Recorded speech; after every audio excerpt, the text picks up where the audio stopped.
नमस्कार मित्रांनो, आज आपण आलोय माझा मित्र विलास सोनवणे याच्या गावाला. निघालोय आता मी. माझं रात्रीचं शूट झालं वाईमध्ये गणपती घाट येते. त्यामध्ये माझी पंडिताची भूमिका होते. पाहू शकताय माझ्या कपाळावरचं मळवट. आता आपण निघालोय विलासच्या गावाला, ओझरडे येते. तर आजूबाजूचा निसर्ग पाहू शकतो आपण. बघा,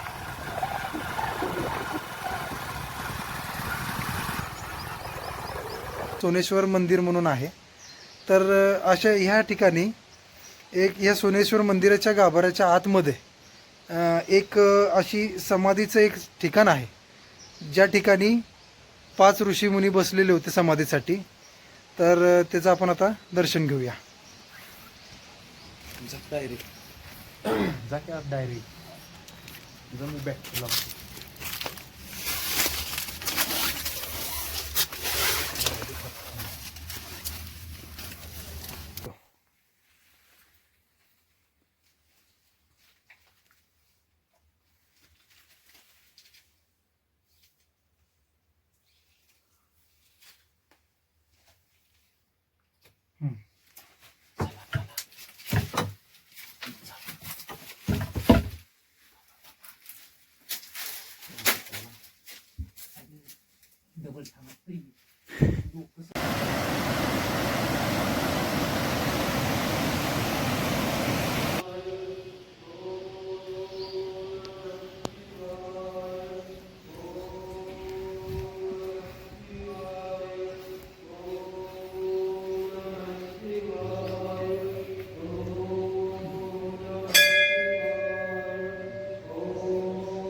मी इथला एक सेवेकरी आहे. या मंदिरात गेले 5-10 वर्ष मी सेवा करत आहे. परंतु या मंदिराचे महत्त्व म्हणजे असे आहे की हजारो वर्षापूर्वी ह्या ठिकाणी, म्हणजे तसं विचार केला गेला तर युगयुगांतक पहिल्या काळामध्ये ज्यावेळेस नवनाथ होते, मच्छिंद्रनाथ, गोरखनाथ, चरपटेनाथ, त्यापैकी मच्छिंद्रनाथ, गोरखनाथ या ठिकाणी येऊन गेले होते. या ठिकाणी कृष्णा नदी जी आहे, त्या नदीमध्ये त्या ठिकाणी त्यांनी ज्यावेळेस ते तपश्चर्या करून आले होते हिमालयातून, त्यावेळेस इथं ते निवासासाठी काही दिवस थांबले होते. त्यावेळेस त्यांच्याकडे जी काही एक सोन्याची वीट होती, ती सोन्याची वीट त्यांना त्यांच्या गुरूंनी दिली होती. आणि त्या गुरूंची जी वीट आहे ते मच्छिंद्रनाथांनी ह्या इथल्या कृष्णा नदीच्या ढावामध्ये टाकली होती. तर त्या गोरक्षनाथांनी विचार केला की आमची सोन्याची वीट दिलेली गुरूंनी दिली कुठे, म्हणूनसाठी मच्छिंद्रनाथांनी त्यांच्या असलेल्या आध्यात्मिक शक्तीच्या द्वारे त्यांनी इथला आमचा एक सोनजाई डोंगर आहे बावधनच्या ठिकाणी, तो पूर्णच्या पूर्ण डोंगर सोन्याचा करून टाकला. त्यानंतर ह्या ठिकाणी शिवलिंगाची स्थापना केली. म्हणून ह्या ठिकाणी सोन्याची वीट राहिल्यामुळे ह्या ठिकाणाला सोनेश्वर असे नाव पडले गेले. त्या ठिकाणी नंतर तिथे पहिल्या युगामध्ये, म्हणजे साधारणतः त्रेतायुग द्वापरयुगमध्ये, ह्या ठिकाणी काही ऋषीमुनींनी येथे तपश्चर्या केलेली होती. त्यामुळे इथं त्यांच्या समाध्यासुद्धा आहेत.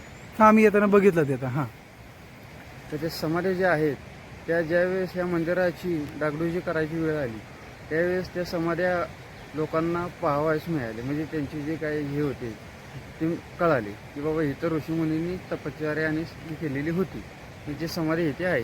दुसरी गोष्ट, ह्या ठिकाणी सोनजाई देवस्थान आहे. सोनजाई देवी ज्यावेळेस प्रकट झाली त्यावेळेस मूळ तिचं स्थान इथं खाली सोनेश्वरच्या खालच्या साईडला आहे. त्याच्यानंतर इथनं प्रकट होऊन ती बावधनच्या सोनजाई डोंगरावरती स्थायिक झाली. पण मूळ स्थान तिचं इथलंच आहे. त्याच्यानंतर ह्या ठिकाणी आत्ताच्या आपल्या ह्या कलियुगमध्ये असलेले दत्त महाराजांचे एक अवतारी पुरुष म्हणून अण्णा महाराज, त्यांना नारायण महाराज असं म्हटलं जाते. ते क्षेत्र नारायणपूर इथले ते स्थायिक असतात. परंतु एक देवाची एक कृपा आणि आध्यात्मिक शक्ती आणि देवाची एक कल्याण हो या कृपा आशीर्वादानं त्यांनी तिथं येऊन अभिषेक करून तिथं एक धर्मशाळा स्थापित केली. आणि त्या धर्मशाळेमध्ये दरवर्षी गुरुपौर्णिमा, गुरुसत्संग, गुरुचरित्र, पारायण अशा पद्धतीचे कार्यक्रम केले जातात. त्याचप्रमाणे दर सोमवारी ह्या ठिकाणी जे त्यांची सेवकारी मंडळी आहेत अण्णा महाराजांची, ते दर सोमवारी येथे रुद्राभिषेक केला जातो. दर सोमवारी येथे अन्नदान केले जाते, पूजा केली जाते. त्याच्यानंतरनं कृष्णमाईची ओटी भरली जाते आणि रुद्राभिषेक करून आरती करून महाप्रसाद दिला जातो. अशा प्रकारची परंपरा ही 83 सालापासून इथे अवगत झालेली आहे.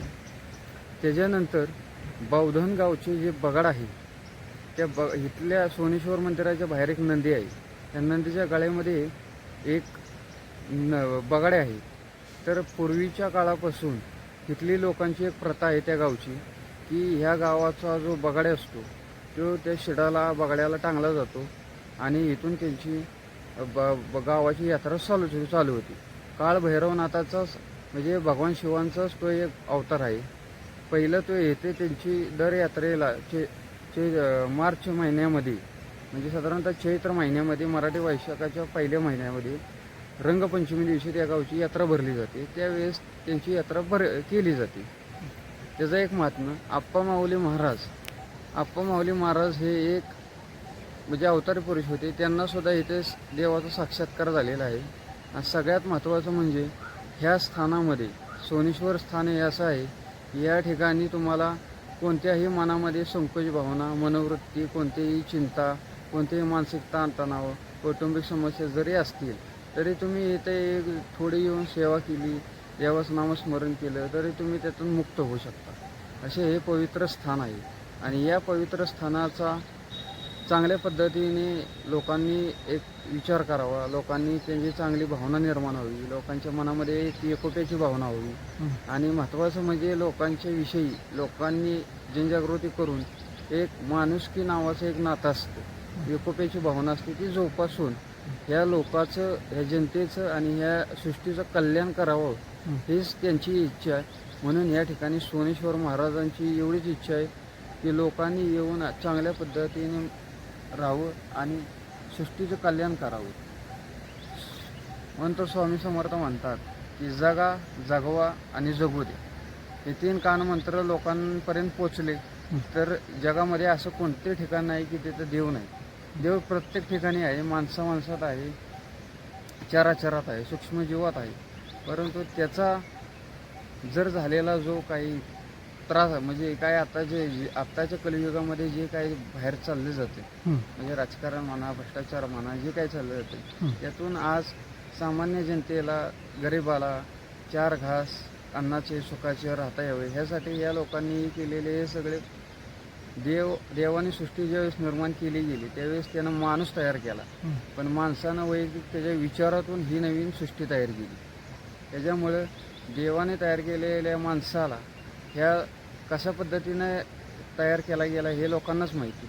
म्हणूनसाठी जनतेचं कल्याण, सृष्टीचं कल्याण होवं एवढंच कानमंत्र सोनेश्वर महाराज देतात. त्याचं फक्त सगळ्यांनी आचरण करावं एवढीच इच्छा. ओम नमः शिवाय. धन्यवाद साहेब. साहेबांनी एक अशी उत्कृष्ट अशी माहिती दिली आपल्याला सोनेश्वर मंदिराविषयी. आणि जो यापूर्वीचा जो इतिहास आहे या मंदिराचा याच्याबद्दल एकदम सविस्तर अशी माहिती दिली.